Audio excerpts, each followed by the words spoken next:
Bonjour Elodie, Bonjour Antoine. tu m'as dit que tu étais stressé juste avant de démarrer parce que l'exercice ne te rend pas très à l'aise. Tu es coach, tu aides les femmes notamment à retrouver leur pouvoir. Est-ce que tu Yes. as l'impression aujourd'hui en France que les célibataires sont perdus, et notamment les femmes? Est-ce que tu as l'impression qu'il y a quelque chose de compliqué, qu'elles ne vivent pas un bon moment aujourd'hui? Oui, clairement. De ma propre expérience et aussi des femmes que j'accompagne et des femmes et de mon écosystème aussi de meufs qui m'entourent, clairement, oui, la frustration, elle est là. Aujourd'hui, notamment, je trouve avec cette addiction que nous avons notamment sur rechercher l'amour sur les applications de rencontres, ça crée beaucoup de frustration, ça crée aussi une addiction, clairement. Là où la majorité des femmes vont sur les sites de rencontres en premier lieu pour un petit peu gonfler leur estime et leur ego, on en arrive à foncièrement en manquer cruellement à force d'être sur ces applis. C'est mon constat, mais certainement qu'on va Est-ce développer ça. qu'aujourd'hui, on voit fleurir, moi le premier qui a fait des vidéos dessus, on voit fleurir beaucoup de vidéos qui dénoncent les applications de rencontres. C'est quelque chose qui te promet, a priori, en affiche 4 partout dans la rue, le bonheur de rencontrer un homme chouette, et tu te rends compte que finalement, c'est addictif, c'est un système qui ne tient pas ses promesses derrière, et qui te rend pire que ce que tu étais au début. Tu arrivais célibataire, pleine d'espoir, tu en ressors pire que ça. C'est clair. C'est un système de consommation, clairement. Moi, je vais peut-être aller plus loin. J'espère que ce que je vais dire ne va pas être tabou. Mais aujourd'hui, pour moi, si c'est gratuit, c'est que tu es le produit. Et concrètement, la plupart, et ça, c'est des études qui le démontrent, que les femmes ne payent pas sur les applications de rencontres. Donc, nous sommes le produit. On est dans une surconsommation. Et j'irais même dire que presque, alors c'est ma vérité, qu'on pourrait penser que c'est même un réseau de prostitution presque déguisé, d'offres et de demandes. Parce qu'il y a une étude qui le dit, mais première raison pour les hommes d'aller sur les sites de rencontres, c'est l'accès au sexe rapide. Deuxième, gonfler également leur estime et leur ego. Troisième, relation sérieuse. Chez les femmes, on est vraiment totalement dans l'inverse. En règle générale, c'est premièrement venir un petit peu se prendre des compliments, venir un petit peu gonfler l'estime, sûrement dû à une rupture, parce que généralement, quand on va sur les sites, c'est post-rupture. Deuxièmement, relation sérieuse, et ça arrive qu'en cinquième position, même la recherche de sexe. Donc on voit que c'est deux mondes qui se confrontent. Et quand elles rentrent en conflit, quoi, bam, ça explose. On n'est pas On du va tout parler de d'accord. ça aujourd'hui. On va parler aussi de tous les conseils que tu donnes pour s'en sortir. Heureusement, il y a une promesse qui n'est pas la bonne aujourd'hui, et tu avertis les gens. Je trouve ça magnifique. Il y Merci. a aussi des solutions pour s'en sortir de manière chouette par la suite. Euh, je te cite des choses qui Yes. sont des choses que tu dis. Plus de 50% d'hommes mariés sur les applications de rencontres. Ouais. Qu'est-ce qu'on en C'est fait? une étude et il y a même d'autres études qui disent 63%. Donc après, bon, c'est à prendre avec des pincettes aussi parce qu'il y a diverses études et j'ai pas pu non plus aller profondir forcément ou aller questionner parce que c'est souvent des études aux États-Unis. Donc oui, effectivement, entre 50 et 60% de personnes qui sont sur les sites de rencontres sont déjà en couple ou mariées. Ça fait flipper, clairement. Que, En tout cas, moi, que, perso. que penser aussi d'applications qui te proposent en principe de trouver l'amour facilement, rapidement, mais qui finalement vont te vendre des forfaits pour 3 mois, pour 6 mois, pour un an. Lorsque déjà on propose un forfait sur un an, c'est que quelque part on valide le fait que tu peux aussi venir t'amuser pendant un an dessus, a priori. Clairement. Et c'est souvent plus proposé aux hommes. Aux hommes. Voilà. Moi qui étais sur les applications de rencontres, personnellement, et je vois aussi dans mon écosystème proche, on a très rarement des propositions de venir payer. Par contre, mes potes, mon entourage de mecs à qui j'ai aussi posé les questions, c'est très souvent quand ils sont sur l'appli, on leur demande, etc., pour qu'ils puissent finalement, eux, avoir accès aux likes en priorité, en fait, au catalogue, on va dire ça comme ça. Avoir un accès prioritaire sur le catalogue des femmes, quoi. Il y a, et je mettrai l'affiche à l'écran, Mm. il y a Tinder gratuit. L'offre de base est géniale, c'est viens, c'est gratos. Et puis tu as Tinder Plus, dont, alors sur leur page, c'est ce qu'on verra à l'écran, il n'y a pas de prix. Parce qu'en réalité, selon ton âge, selon ta ville, selon ton sexe, tu ne paieras pas le même montant. Un jeune de 19 ans paiera quelques euros, un mec de 55 ans paiera une fortune pour ce genre de forfait. Une femme, selon les besoins, ne paiera pas ou paiera un peu plus. Il y a Tinder Plus pour avoir des likes illimités, tout un tas d'options, Tinder Gold et Tinder Platinum qui Oh, te, qui te permet, accroche-toi bien, de pouvoir envoyer un message avant même de matcher, ce qui relègue la théorie du consentement à une ère préhistorique. Tu peux, ok. contre le gré d'une femme qui ne veut pas te parler, lui envoyer quand même un message et arriver en priorité dans la boîte de réception des messages. Ça, je savais pas. Pour te dire, je savais pas ça. Donc là, tu m'apprends quelque chose. Donc forcément, ça vient encore valider la petite histoire que je me raconte que finalement, les applications de rencontre, c'est de la merde. Voilà. C'est comme ça que je le vois aujourd'hui. Les femmes disaient dans le temps, je rentre au couvent parce qu'elles abandonnaient quand elles étaient découragées par tout ceci. Aujourd'hui, elles peuvent dire, je suis en sobriété masculine. Est-ce que le célibat, parfois, est une solution lorsqu'on pense que c'est trop compliqué, que ça marche pas? On te vend quelque chose, c'est ce qui est placardé, ça ne fonctionne pas. Est-ce que certaines se disent, ben, je vais rester célibataire? Le célibat est une solution quand en fait elle est assumée et elle est choisie. La plupart des gens vont, notamment des femmes, vont sur les sites de rencontres en quête juste d'être en couple, quitte à être avec n'importe qui. Cette pression sociale qu'on a aujourd'hui d'être en couple, que si tu es célibataire, finalement, tu es un peu la meuf qui est mise de côté, que personne veut d'elle, etc. Alors qu'aujourd'hui, je pense que vraiment, on devrait se dire, quand on est célibataire, c'est le temps nécessaire pour nous, déjà, de venir faire un petit peu un bilan de ses relations passées, peut-être aussi venir boucler certaines boucles qui sont pas finies, qui nous empêchent peut-être de rentrer dans une relation plus saine. Et le célibat, non, je trouve que le célibat aujourd'hui, quand elle est assumée, et pas quand elle est dans une indépendance, une fausse indépendance qui est souvent liée à des peurs, j'ai peur, etc. Mais oui, aujourd'hui, être célibataire, ce n'est pas... c'est pas un fléau, quoi. Au contraire, aujourd'hui, je préfère être célibataire. C'est plus mon cas aujourd'hui, mais je préfère être célibataire que d'être en couple avec n'importe qui, se contenter de miettes, voire quémander de l'intention juste pour dire aux gens, je suis en couple, je suis dans la Bien société. sûr. Voilà. Et parlons de l'éléphant qui est dans la pièce. Si ça marche pas sur les sites de rencontres, comment est-ce qu'on fait? Ou est-ce qu'on peut les utiliser peut-être d'une autre manière?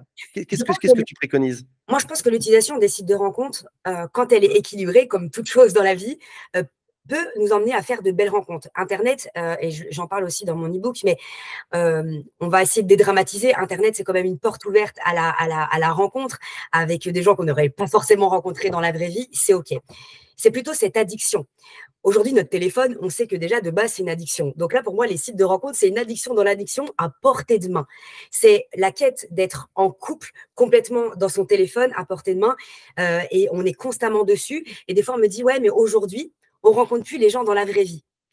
Forcément, quand on a le nez sur notre téléphone, à constamment être dans des discussions avec plein de gars en même temps sur ces applications de rencontres, on a oublié que dans la vraie vie, on rencontre aussi encore des gens. Comment nous, on a fait, Antoine? On n'avait pas ces applications de rencontre avant. Dans la vraie vie. Moi, je sais pas, quand je sortais, quand j'étais adolescente, je sortais un week-end et je priais pour revoir le mec le week-end d'après parce qu'on n'avait même pas de téléphone. Et tu vois, ce genre de truc. Et nos parents et nos grands-parents ont fait des rencontres jusqu'à aujourd'hui et ça, ils n'avaient pas besoin des applications de rencontre.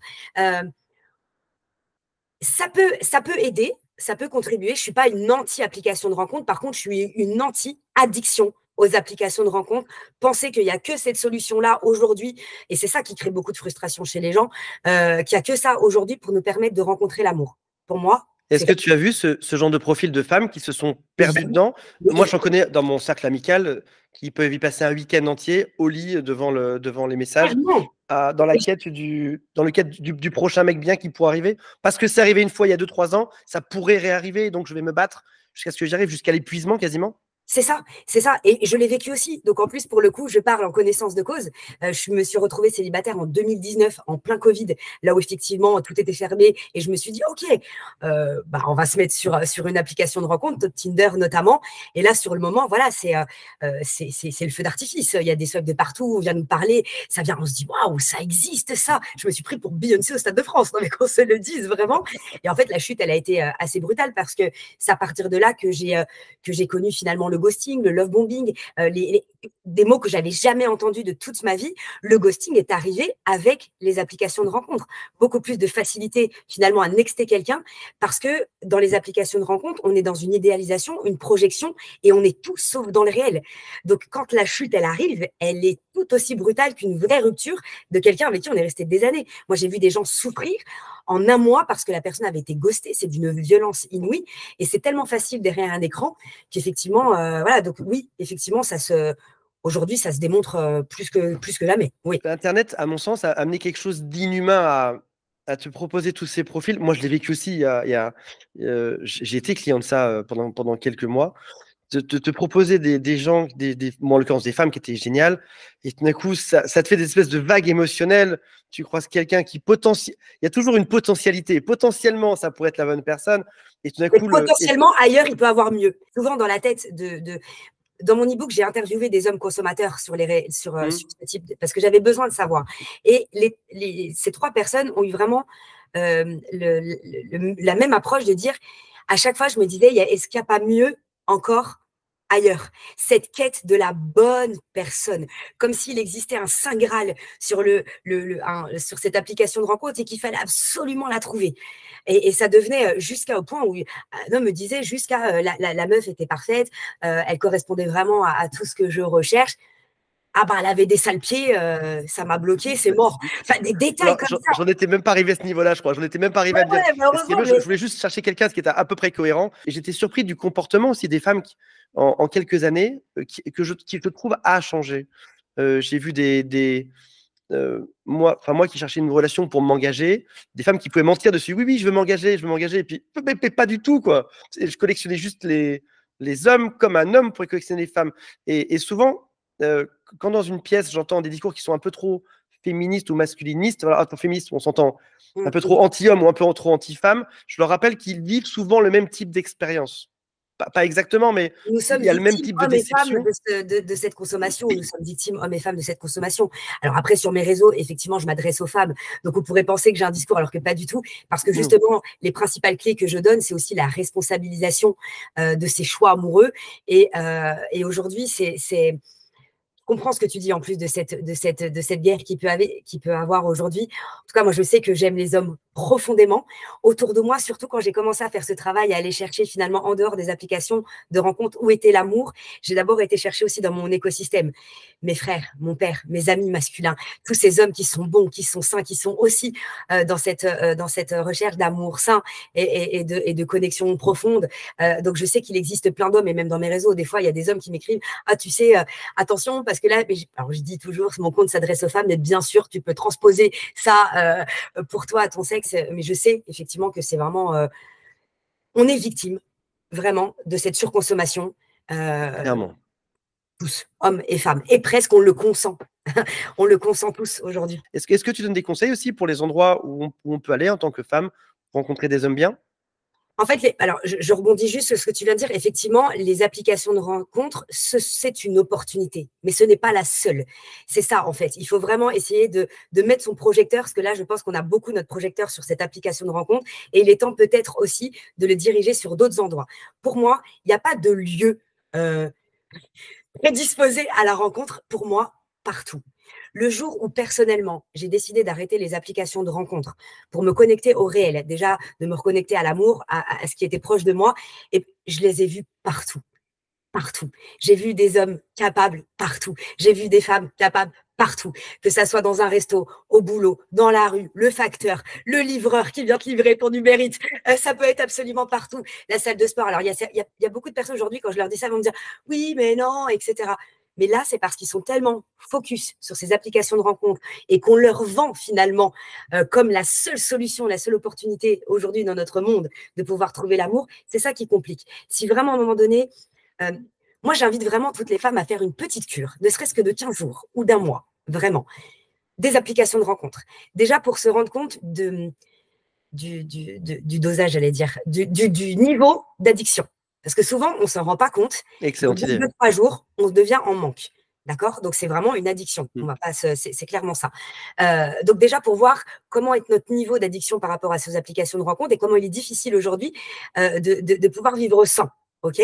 Donc, on fait une petite désintox déjà de ça et on essaie de mettre son projecteur ailleurs. Vraiment. Dans la vie de tous les jours. Ouvrez les yeux, mesdames, vraiment, parce qu'on vous fait croire que c'est la seule solution.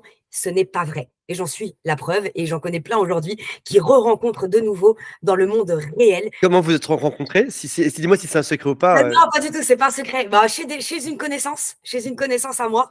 Et on s'est rencontrés, donc il y avait plusieurs personnes.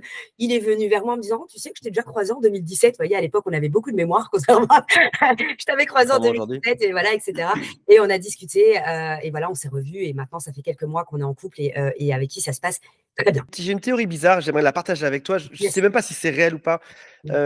Dans cette course à la surconsommation, j'ai la sensation qu'il y a une bonne vitesse. Alors, avec deux extrêmes. Premier extrême, c'est ceux qui consomment beaucoup trop, des boulimiques. Moi, ce que je veux, c'est me trouver un mec une fois par semaine. Je caricature même pas, je l'ai vu. Je veux un mec par semaine, ce sera comme ça, et je consomme et je rigole et je fais ce que je veux. Et au passage, les gens font ce qu'ils veulent de leur corps. Et à l'inverse, à l'autre bout du spectre, il va y avoir ne cherche pas l'amour, il arrive quand il va, etc. J'ai l'impression qu'entre les deux, il y a une forme de bonne vitesse que je peux quasiment sentir chez les gens. La bonne vitesse, c'est prendre du temps pour soi. C'est pas trop consommer, ni plus du tout de se dire ça arrivera dans 5 ans. C'est une forme de bonne vitesse dans la rencontre, même, j'ai envie de dire, dans l'ouverture à l'autre. Est-ce que cette notion est juste dans ma tête ou est-ce que… Non, je suis absolument d'accord. Je suis absolument d'accord. C'est aussi presque un peu un juste dosage. C'est OK parfois d'être rentré dans cette consommation. Je l'ai été aussi, où on rentre dedans. Et d'ailleurs, même dans mon e-book, il y a un témoignage d'une femme consommatrice qui m'a contactée sur les réseaux parce que j'avais fait un appel pour des hommes. Et il y a une femme qui m'a dit, tu sais, Elodie, il n'y a pas que les hommes qui consomment. Je dis, ah bon? Parce que dans mon écosystème, j'en avais pas forcément, en tout cas autant. Et effectivement, et quand je dis consomme, c'est plus de 150 hommes à l'année. On est sur… Ah oui, j'ai vu aussi, ouais. Voilà, donc, et les hommes, c'était pareil. Donc, du coup, elle m'a expliqué. Et effectivement, il y a ce côté-là où on se dit, ben, je vais prendre le temps et presque aussi…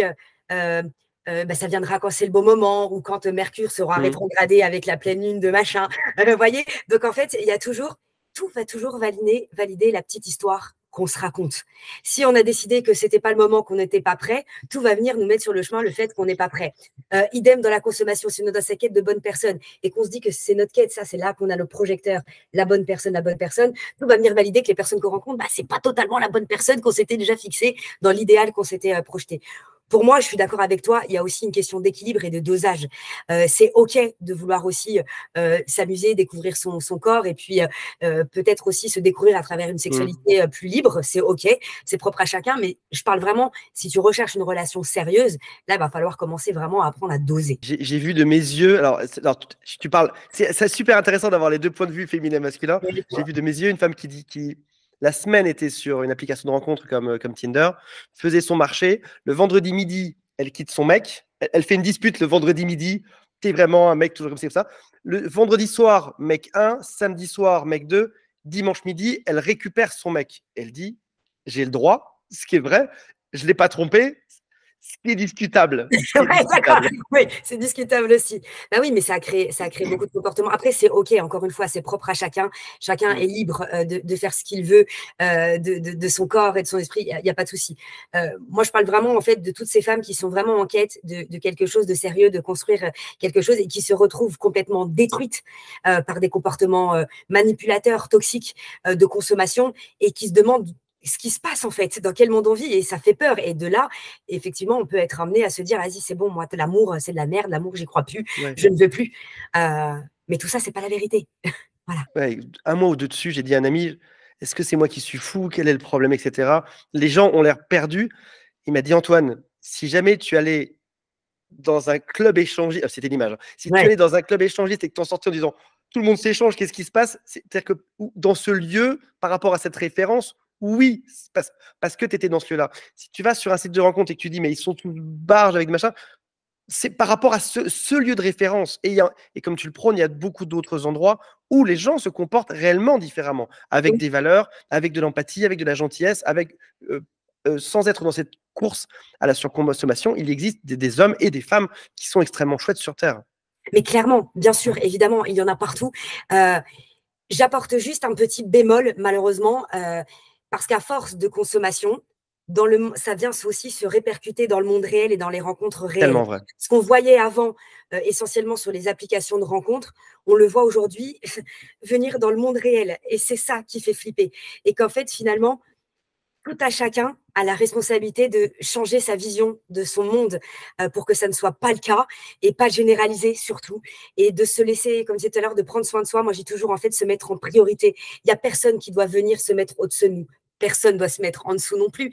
Mais des fois, en fait, aujourd'hui, les femmes, quand elles rencontrent un homme et puis qu'elles sous peu qu'il soit grand, brun, barbu, un peu le truc, un peu comme tout le monde, parce qu'il faut savoir que 20% du top 10 de Tinder chez les hommes consomment les 100% des femmes. Donc, ça fait 80% d'hommes frustrés. Ouais. Le monde change dans la réalité aussi. Et l'important, voilà, de se garder toujours en tête qu'au début d'une rencontre, une personne que ça fait une semaine, 15 jours, 1 mois, 6 mois, on ne la connaît pas.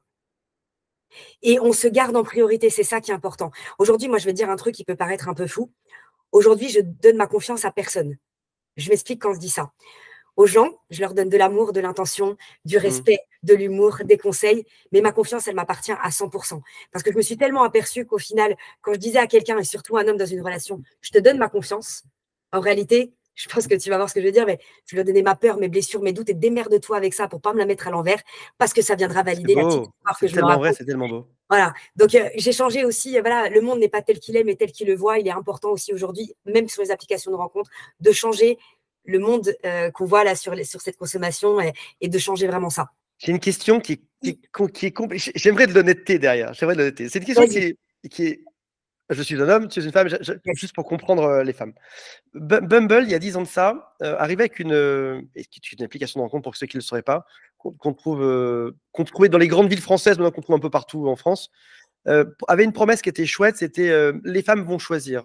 C'est-à-dire que c'est elles l'homme fait le premier pas et c'est elles qui vont choisir à la fin, qui vont faire leur marché. Rendons le pouvoir aux femmes, etc. C'est une application qui était un peu féministe en réalité. Bah, comme Adopte un mec. Ouais, voilà. Cette promesse était chouette, c'était donnons le pouvoir aux femmes. Et puis, mise à jour, cafouillage depuis un mois.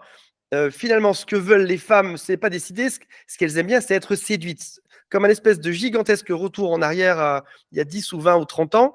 Et que veulent les femmes aujourd'hui? Que veulent les femmes? Est-ce qu'on est résolument moderne à vouloir une forme d'égalité, même dans la danse amoureuse, comme pourraient le faire les animaux?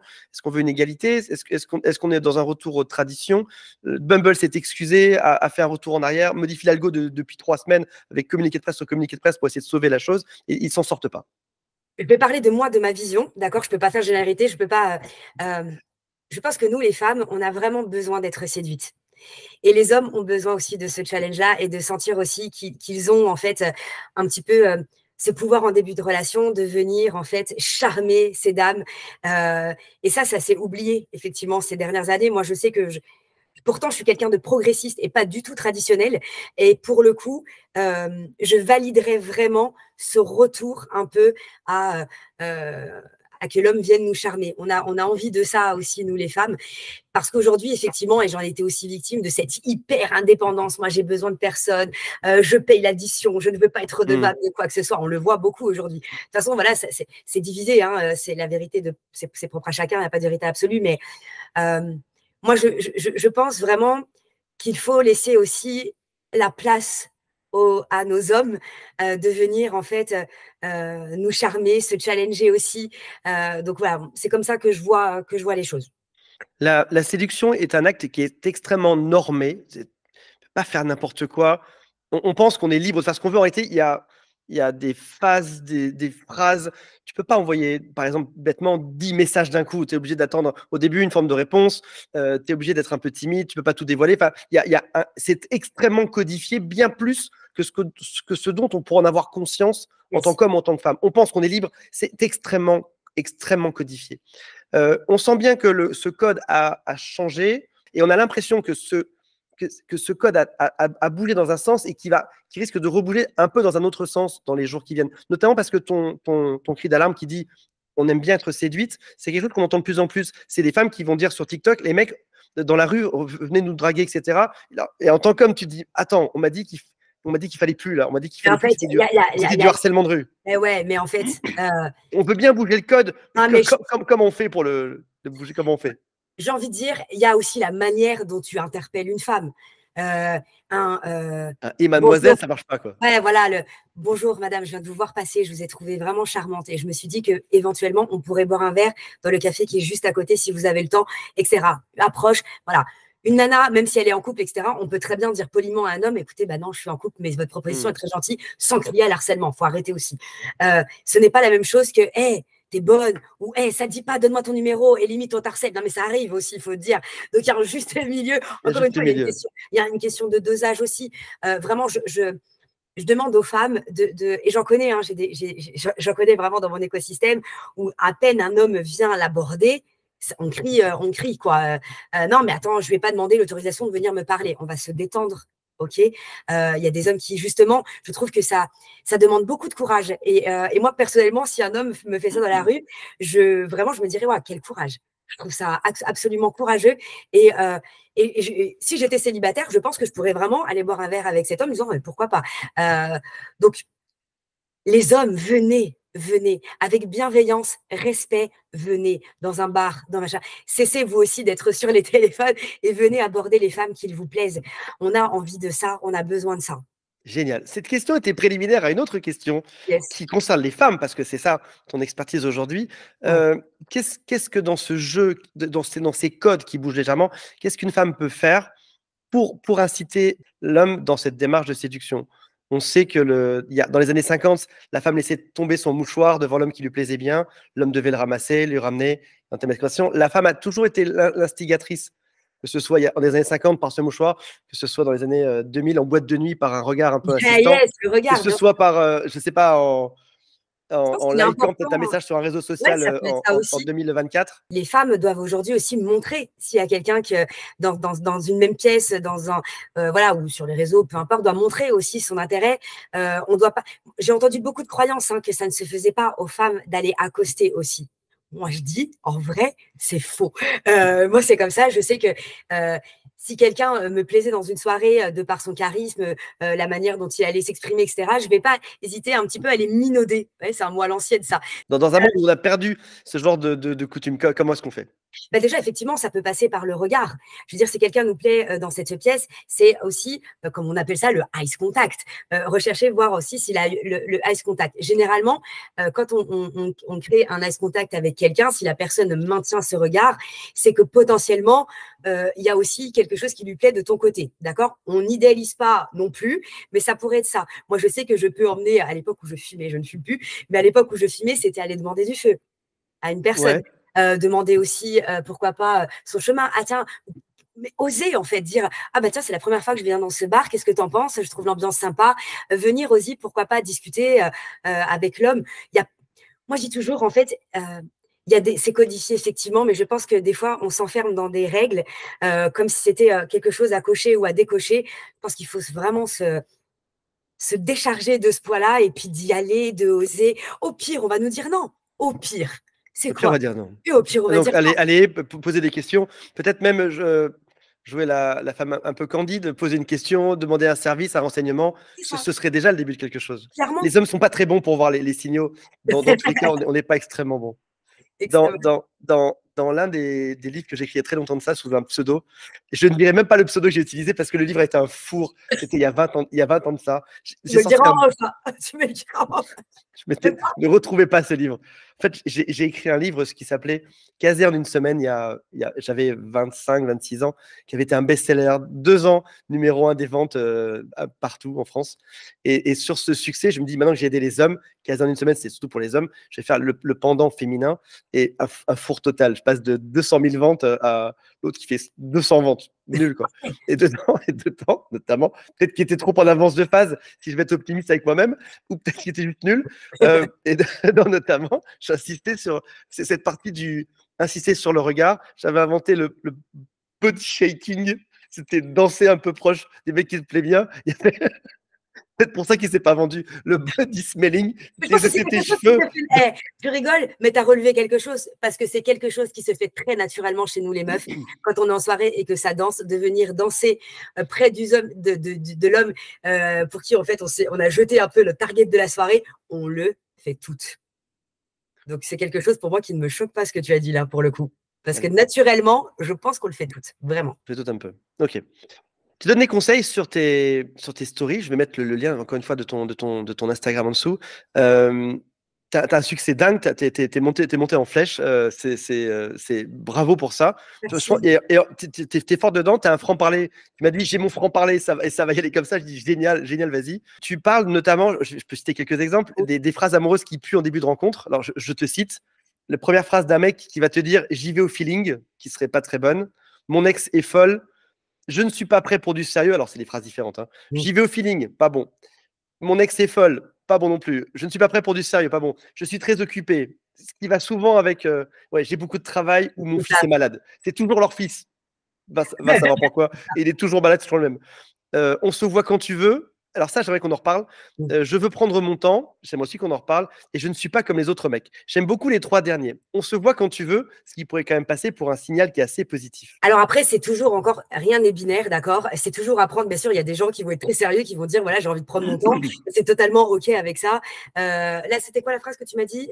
Il y avait, alors, les 3 phrases, c'est on se voit quand tu veux, je veux prendre mon temps et je ne suis pas comme les autres mecs. Ce qui pourrait sembler être des phrases positives. Ça peut l'être, d'accord? Et il y a des moments où ça peut l'être. J'aime bien aussi pas faire de généralité parce que voilà. Donc, on se voit quand tu veux.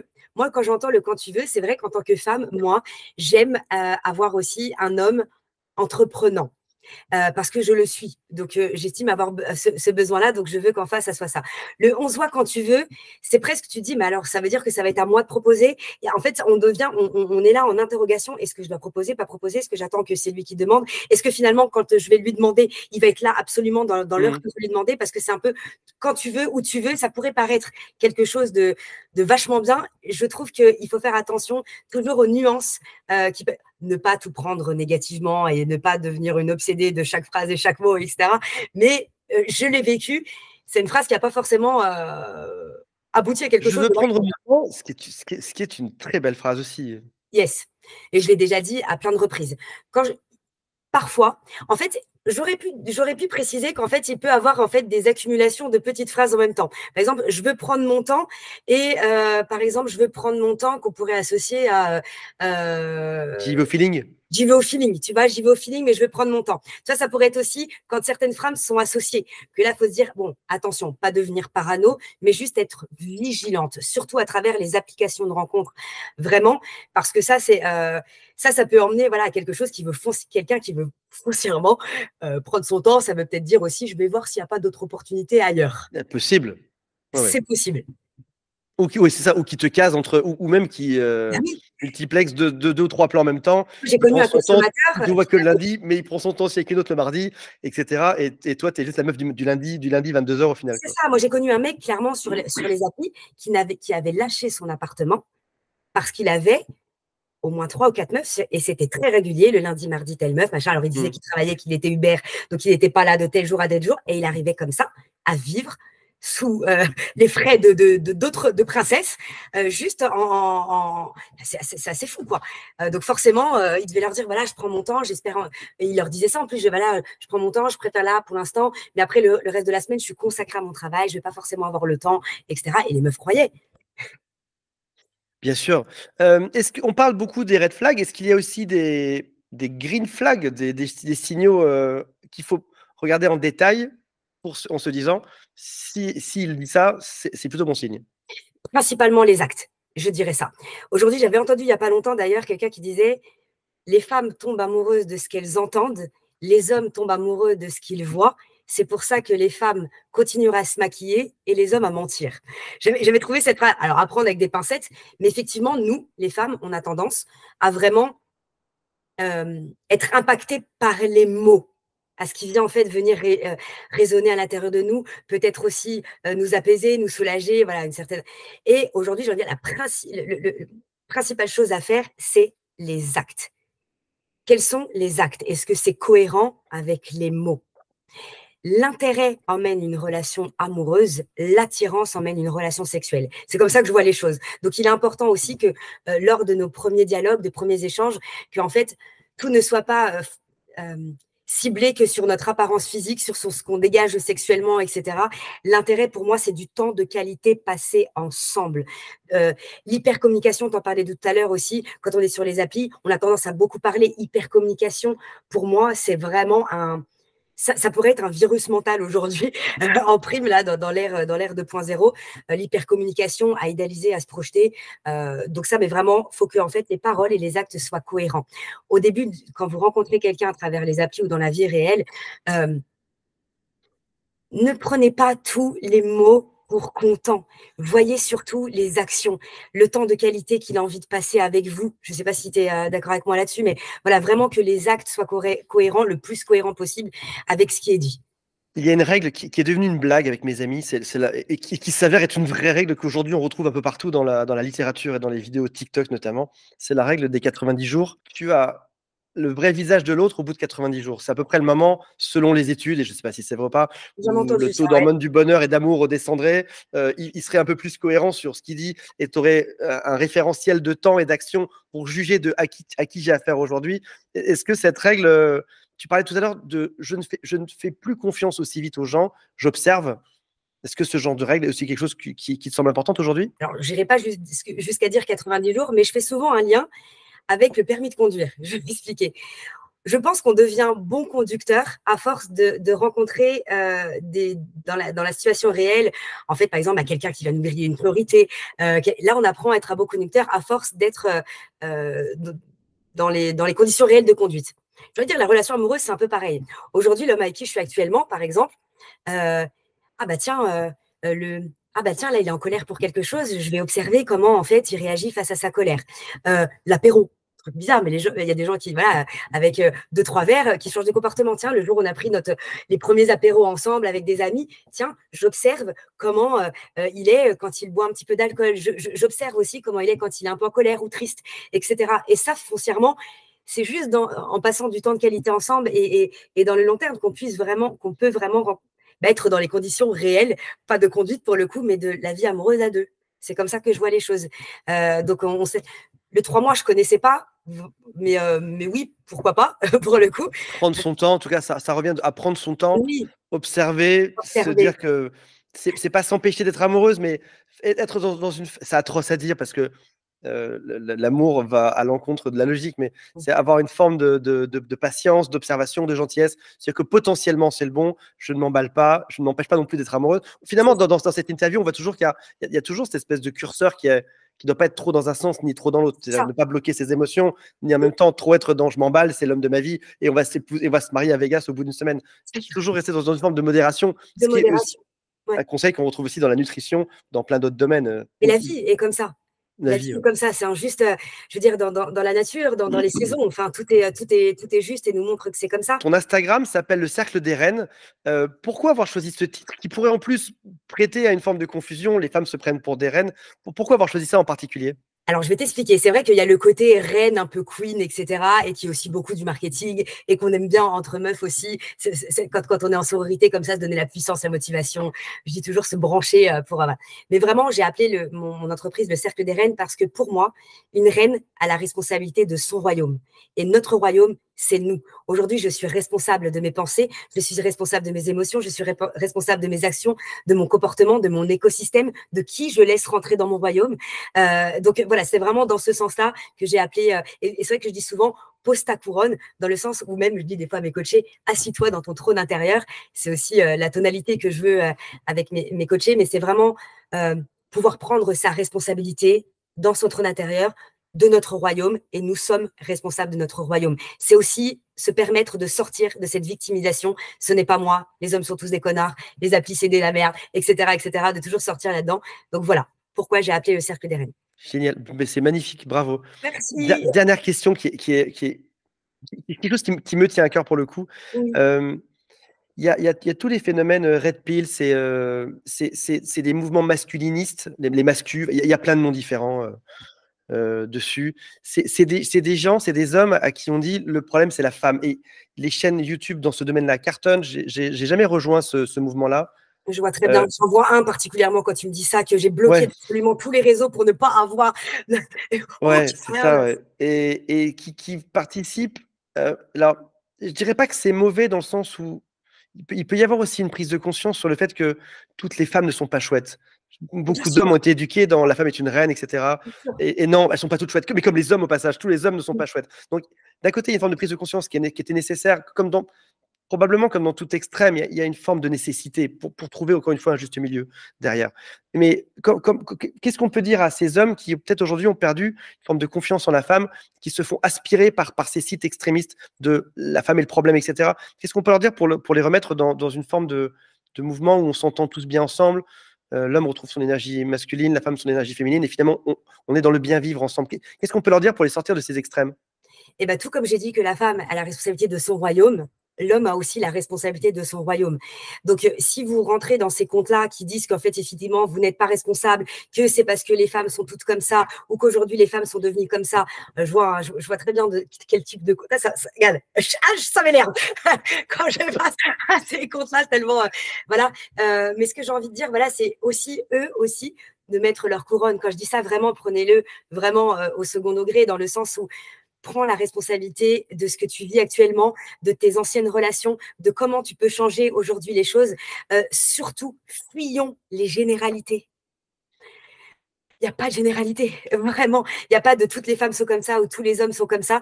Fuyons, mettons nos projecteurs ailleurs. Je suis sûre que même ces hommes-là, aujourd'hui, ils ont dans leur écosystème des femmes qui leur démontrent que c'est faux. Donc voilà, se concentrer vraiment là-dessus.